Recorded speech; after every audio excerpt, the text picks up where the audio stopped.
आज मैं आप सबसे कुचला गोश्त की ट्रेडिशनल रेसिपी शेयर कर रही हूँ, जिसे कुंडा गोश्त भी कहा जाता है। अगर आप रोज के एक ही तरह के सालन खाकर बोर हो गए हैं तो ये रेसिपी आपके लिए है। ये कुचला गोश्त बहुत कम मसालों के साथ बहुत चटपटा और मजेदार बनकर तैयार होता है, और दूसरा इसे बनाना भी बहुत ज्यादा आसान है। घर वालों की फरमाइश हो या किसी खास मेहमान की दावत, ये मजेदार चटपटा कुचला हुआ गोश्त झटपट तैयार कर सकते हैं। बिस्मिल्लाहिर्रहमानिर्रहीम। अस्सलाम वालेकुम फ्रेंड्स, उम्मीद है आप सब खैरियत से होंगे। यहाँ मैंने आधा किलो बोनलेस रूखा गोश्त लिया है। जैसा कि आप देख सकते हैं कि मेरे पास गोश्त का ये बिल्कुल साफ, बगैर हड्डी और बगैर चिकनाई का बड़ा टुकड़ा है। जैसे हम पसंदों के लिए पतले पतले पार्चे बनाते हैं, मैं इस पूरे गोश्त के भी बिल्कुल उसी तरह पतले पार्चे बना लूंगी। लेकिन अगर आपके पास इस तरह का बड़ा पीस ना हो तो बिल्कुल परेशान ना हो, आप आम छोटी बोटियों को भी दरमियान से कट लगाकर पतला करके इस्तेमाल कर सकते हैं। गोश्त के पतले पार्चे काट लेने के बाद अब इसे सिलबट्टे या हावन दस्ते की मदद से इस तरह से कुचल लेना है, ताकि गोश्त के तमाम रेशे टूट जाएं और मसाला अंदर तक चला जाए। लेकिन याद रहे कि हमें इसे कूटना है, कीमा नहीं बनाना। बस सेम प्रोसेस से तमाम पीसेस को कुचल लेंगे। तमाम पार्चों को मैंने कुचल लिया है, लेकिन ये पार्चे बहुत बड़े हैं तो इस तरह थोड़े बड़े पीसेस में इन्हें मैं कट कर लूँगी। अब इस कुचले गोश्त को एक बोल में ट्रांसफ़र कर देते हैं। यहाँ मैंने 20 से 25 अदद देसी लहसुन के जवे लिए हैं, 2 इंच का टुकड़ा अदरक का लिया है, 4 से 5 हरी मिर्चें और ये थोड़ा सा हरा धनिया लिया है, यही तकरीबन 1 मुट्ठी।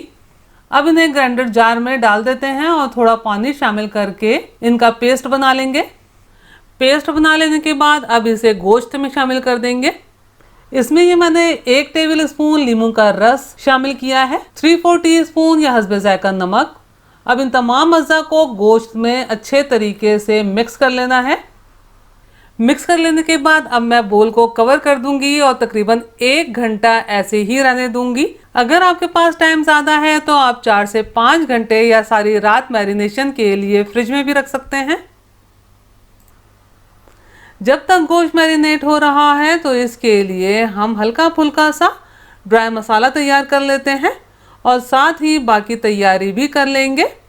तो यहाँ पैन में 1 टेबल स्पून साबुत धनिया और 1 टीस्पून जीरा शामिल किया है और साथ ही 7 से 8 अदद या हस्बे जायका साबुत लाल मिर्चें शामिल की हैं।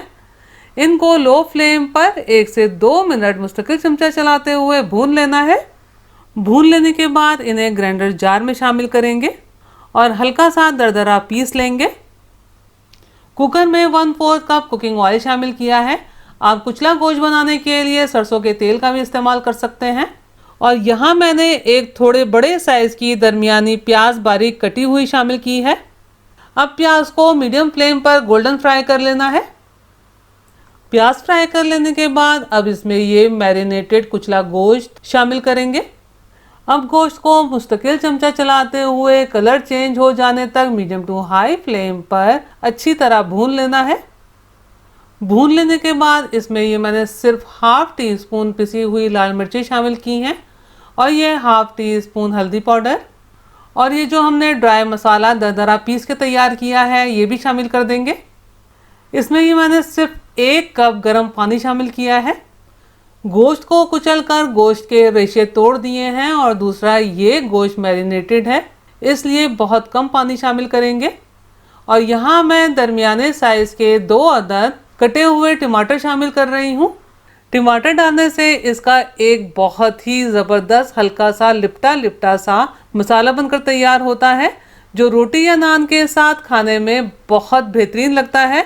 लेकिन अगर आप इसे बिल्कुल रूखा रूखा या खुश्क बनाना चाहते हैं तो फिर आप टमाटर को स्किप भी कर सकते हैं। अब कुकर को कवर कर देना है और कुकर में प्रेशर बनने यानी कि वेट हिल जाने के बाद मीडियम टू लो फ्लेम पर सिर्फ 15 मिनट पकाना है। मैंने गोश्त को सिर्फ 15 मिनट पकाया है। आप देखिए इसमें से पानी बिल्कुल ड्राई हो गया है और गोश्त भी बहुत अच्छे तरीके से गल गया है। अब इसे मीडियम फ्लेम पर 2 से 3 मिनट भून लेना है। भून लेने के बाद इसमें ये मैंने हाफ कप फिटा हुआ दही शामिल किया है और ये हाफ टी स्पून पिसा हुआ गरम मसाला। अब इन्हें गोश्त में अच्छे तरीके से मिक्स कर लेना है। अब इसमें ये एक छोटे प्याज के लच्छे शामिल किए हैं और ये थोड़ा सा हरा धनिया बारीक चॉप किया हुआ शामिल किया है।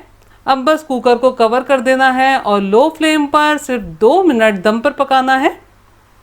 ये हमारा बहुत मज़ेदार चटपटा मसालेदार भुना भुना सा कुचला गोश्त बनकर तैयार है। आप इसे गर्मा गर्म घर की रोटी या तंदूरी नान के साथ सर्व कीजिए, बहुत मज़े का लगता है। आप यकीन जानिए, आपने एक दफ़ा बना लिया तो घर वालों की फरमाइश पे आप ये बार बार बनाएंगे। मैंने रिसेंटली गोश्त के अचार की रेसिपी शेयर की है जो बहुत मज़े का बनता है, तो वो भी आप ज़रूर ट्राई कीजिएगा। और अगर आपको ये मेरी रेसिपी पसंद आई हो तो मेरी वीडियो को लाइक कीजिए, अपने दोस्त अहबाब में शेयर कीजिए, चैनल को सब्सक्राइब करना और बेल बटन को क्लिक करना बिल्कुल भी मत भूलिएगा। अल्लाह हम सब का दस्तरख्वान हलाल रिस्क से वसी तर फरमाए, आमीन। मुझे और मेरी फैमिली को भी अपनी दुआओं में याद रखिएगा। अपना और अपनी फैमिली का बहुत ख्याल रखिएगा। अगली रेसिपी की वीडियो तक के लिए अल्लाह हाफिज़।